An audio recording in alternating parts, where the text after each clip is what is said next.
suka bingung ya dengan berita-berita seperti ini gitu loh. Banyak orang yang kadang-kadang menerima sesuatu ini udah nggak sesuai syariat Islam gitu. Tapi memang ada unsur Islamnya di sana. Dan ternyata bener nggak nih Ustadz Maulana, dari zaman dulu waktu masih nabi-nabi terdahulu ini begitu banyak juga yang hendak mempermalukan yang namanya Islam dengan membuat aliran sesat. Nah tapi sekarang ini kok masih banyak orang yang gampang percaya dan ikut bahkan di dalamnya Ustadz Maulana. Ini apa yang harusnya kita lakukan? Mohon izin, tafadhol. Gemes saya ya Allah. Iya makanya.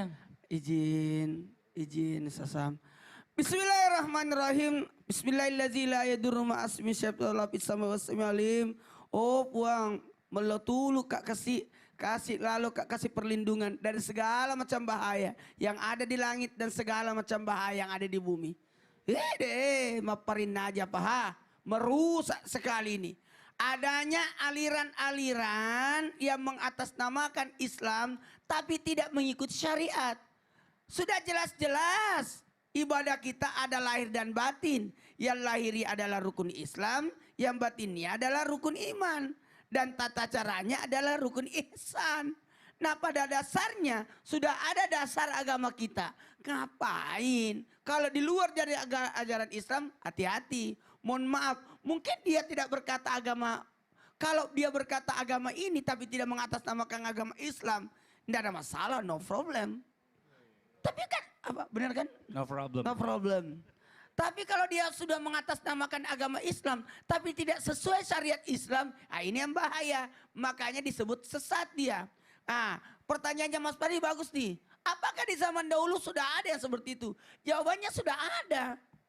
Bentuk pengaguman seseorang atas orang lain sampai membuatkan patung padanya.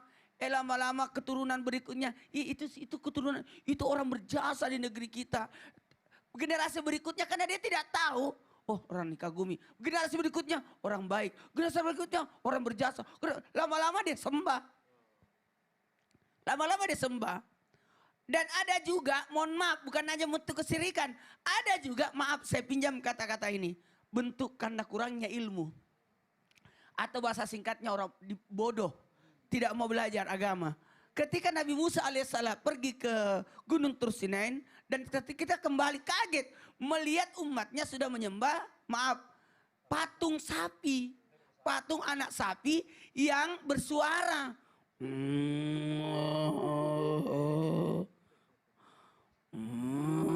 Suara apa itu? Suara apa itu Ustadz Air? Tebak-tebakan Ustadz Air, tebak Ustadz. Suara apa itu ya? Suara apa Ustadz Air? Suara Ustadz Maulana kayaknya. Oh iya benar suara Ustadz Maulana, benar. Ya itu suara saya. Suara di gurun di dekat bukit yang berbentuk karena patung anak sapi itu mulutnya lobang. Jadi ketika ada angin bersuara lah. Jadi bukan karena dia bersuara, tapi memang faktor karena ada lobang. Memang begitu. Kayak di belakang ada suara air. Iya. Apalagi paham banget karena udah kesana kan kemarin kan. Aduh. Ya Allah. Untung dirimu yang ngomong, jadi saya tidak terlalu sombong ya. Oh gitu ya. Saya yang bilang kan sombong. Saya kemarin udah datang lihat tuh sas air. Iya. Untungnya Mas Fadli. Untungnya Mas Fadli yang ngomong. Sama juga dia kan handphone baru saya, tapi saya yang ngomong. Apalagi adanya faktor iri hati. Sehingga kenapa dia jadi nabi? Mending saya. Inilah yang terjadi pada Muzailamah Al-Kadzab. Kepada nabi-nabi palsu yang mengaku dirinya nabi. Nah dalam hal ini mohon maaf. Pelajari dulu syariat Islam. Syariat dulu. Baru hakikat, baru ma'rifat, tarikat dan seterusnya.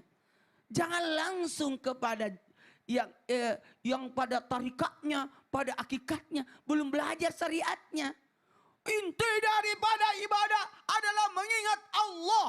Ya benar mengingat Allah. Jadi kalau begitu enggak usah sholat. Ingat Allah aja. Udah salat aku. Waduh, beleng-beleng katanya itu. Gimana ceritanya ini? Memang. Jamaah. Oh jamaah. Tujuan dari makan supaya kita hidup dan Betul. kenyang. Tapi kalau orang hidup aja harus ada usaha. Bagaimana bisa makan itu datang? Ya Tuhan berikan aku rezeki. Tapi tidak mencari uang. Yang turun kotoran cicak. Nauzubillah min zalik. Harusnya usaha. Jamaah. Pegel aku nih. Ya udah duduk istirahat. Bukan pegel, Iya. bukan pegel artinya Pegel kita hati. ini Masalahnya gini, kita sudah jelasin ini. Betul. Dia datang lagi merusak lagi tatanan. Betul. Kita ajari orang salat. Setengah mati kita ajar orang salat. Tiba-tiba datang, enggak usah salat. Iya, iya, iya. Ya udah tenangin dulu Ustadz Syam deh. Ini kita bicara masalah tentang masalah ini tuh gak akan pernah selesai sampai hari kiamat. Karena tetap aja yang namanya manusia itu ada yang gak mau yang namanya belajar dan mengerti. Akhirnya gampang terprovokasi. Kita aja orang masuk masjid. Dia Nah. usir orang dari masjid. Sekarang gini